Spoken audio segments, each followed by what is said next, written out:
NASA says that Venus is almost the same size as Earth. I say Venus is the size of a basketball. Prove me wrong.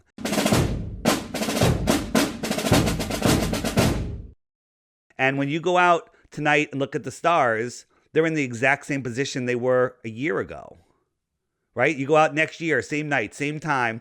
The stars are in the exact same position. Do you guys know what the Georgia Guidestones are? Probably not, right? No. So it's like a Stonehenge thing that was built here in Georgia in the United States. And it basically has the 10 Commandments of the New World Order on it. That's a whole nother story. But it was built in 1980 or 1981, I think. And but mysteriously built. It was crazy. It cost hundreds of thousands of dollars. And it has all this stuff written in 12 different languages or something. But there's this little hole that goes all the way through, a long, thin, like straw-like hole. And if you look through the hole at nighttime, what you will see is the North Star, right? We have all of these motions going on. We're traveling billions of miles a year. Yeah. But the North Star is always through that hole. If you do a time lapse, you'll see all the other stars circling around it. How could we be traveling in all of those different directions Unless the North Star stay in that hole? Would the other stars and stuff be traveling with us in that? So are we going? So is it just us individually going through it, or are we all going through it together? Yeah.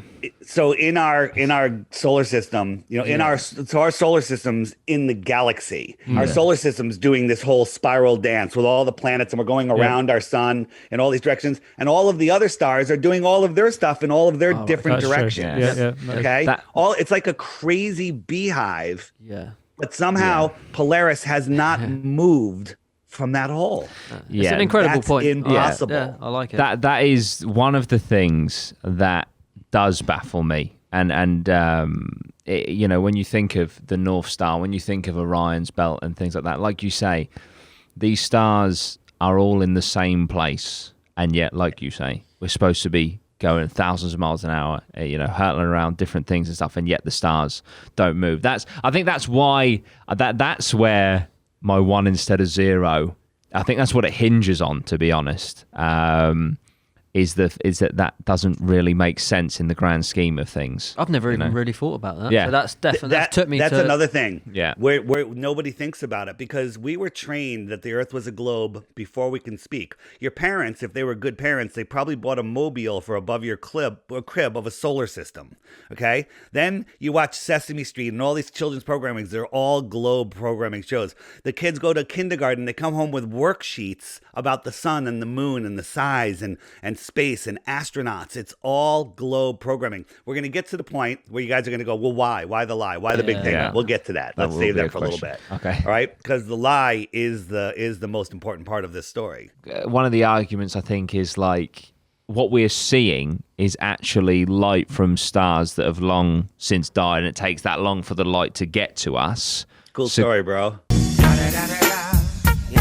Could that not be a reason as to why they don't move? Yeah, no, because they're so far away. There's no parallax. That's nonsense. That's the dumbest thing ever. This is the star Arcturus. So our consumer optics have outgrown their lies. They didn't know that we're going to have super zoom cameras with 125 times zoom. And you zoom in on Arcturus. This is supposed to be a star that's trillions and trillions and trillions of miles away, but we can zoom in and see this crazy detail. And here's the star Capella, totally different. It's pulsating with energy and geometric patterns. It's insane. And the star Sirius is slowed down a little bit, right? It kind of looks like it's underwater, and we can get into that in a little bit. But all of these stars are within the Earth system, not the solar system, okay? That's a little hint on where we're going later. Okay. All right? They're luring our souls away. Our souls are the currency of the universe, and that's what this is all about. So these are stars, right? Some of them are a little out of focus, but it's really hard to get them in focus. But they all have their own personalities. They're all named after gods. That's interesting too. All the planets are named after gods. I'm sorry. So do I believe in planets? Well, what proof do we have other than we see these lights in the sky? The only thing we can truly say about them are their lights in the sky. NASA says that Venus is almost the same size as Earth. I say Venus is the size of a basketball. Prove me wrong.